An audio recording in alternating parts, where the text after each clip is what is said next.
সিজদায় গিয়ে এই দোয়াটি 3 বার পড়ুন, আপনার সব গুনাহ ক্ষমা হয়ে যাবে। যত বড় ও আপনি গুনাহ করেছেন, যত ছোট গুনাহ করেছেন, যা করেছেন, সিজদায় গিয়ে এই 3 বার এই দোয়াটি পাঠ করুন। আল্লাহ রাব্বুল আলামিন আপনাকে নিষ্পাপ শিশুর মতো একদম নিষ্পাপ করে দেবে ইনশাআল্লাহ। প্রিয় ভাইরা, এটা আমার কথা নয়, সহিহ বুখারীর 1229 নম্বর হাদিস। এটি আপনি যদি আল্লাহ তাআলার কাছে আপনি সিজদায় গিয়ে চাইতে পারেন, যা আপনি চাইবেন আল্লাহ তাআলা আপনাকে তাই দান করে দিবে। সিজদা হলো এমন একটি জায়গা, বান্দা যখন মাথাটা উপরে উঠায়া আল্লাহু আকবার বলে সিজদায় চলে যায়, এই সিজদার মতো নিচু জায়গা আর হতে পারে না। যুবকেরা, তোমরা এই দোয়াটি পেয়ে যাবে, অনলাইনে যাবে, এগুলো শেয়ার করে দিবে, মানুষের কাছে কাছে পৌঁছায় দিবে। যে মানুষগুলো জেনে এই আমলটি করবে তার সওয়াব আল্লাহ তোমার আমলনামায় দিয়ে দিবেন, কিন্তু তার থেকে একটু সওয়াব কমাবেন না। এই বিষয়টি মানুষের কাছে তোমরা পৌঁছায় দিবে, কারণ মানুষ যত জানবে আমল, তত বেশি আমলের মধ্যে তারা নিবেদিত হবে। সুবহানাল্লাহ বিহামদি।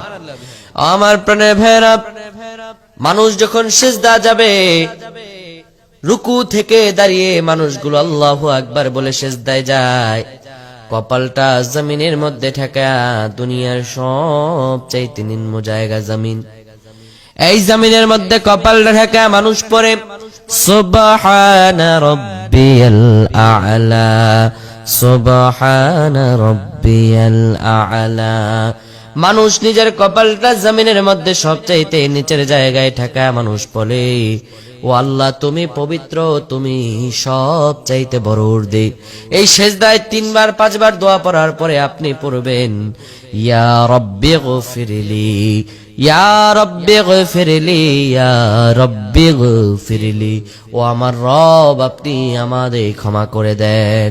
ইয়া রাব্বি গফিরলি, এটি পড়বেন আপনি বারবার বারবার পড়ার পরে আপনি সিজদায় থেকে পড়বেন সুবহানাল্লাহি ওয়া বিহামদিহি, সুবহানাল্লাহিল আযীম। এরপর আপনি সিজদা থেকে উঠে আপনি আল্লাহর কাছে সিজদার মধ্য থেকে দোয়া পড়বেন। যখন অন্তরে আল্লাহ তাআলার কাছে বিশেষ চাওয়াটা চাইবেন, আল্লাহ রাব্বুল আলামিন আপনার সব গুনাহগুলো ক্ষমা করে দিবেন। সিজদা আল্লাহ তাআলার কাছে নৈকট্যশীল হওয়ার মতো একটি জায়গা, সিজদা আল্লাহ তাআলার নিকটবর্তী হওয়ার মতো একটি মাধ্যম। কোন বান্দা যদি খালেস ভাবে সিজদা করতে পারে আর আল্লাহ তাআলার কাছে চাইতে পারে, আমার আল্লাহ সঙ্গে সঙ্গে তারে দিয়ে দিবেন।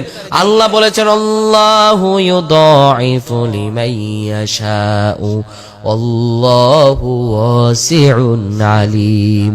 আল্লাহ তাআলা বলেন, ও দুনিয়ার মানুষেরা, তুমি জানো নাকি তোমার রব যিনি সমগ্র সব সম্পদের অধিকারী, যিনি সব দুনিয়ার সব কিছুর মালিক আল্লাহ, যিনি সবচাইতে তোমার রব, যিনি সবার ঊর্ধ্বে, যিনি যার উপরে আর কোনো কিছু হতে পারে না, যিনি সব সাম্রাজ্যের অধিকারী, যিনি সবচাইতে অত্যাধিক মহান ক্ষমতাশীল আল্লাহ।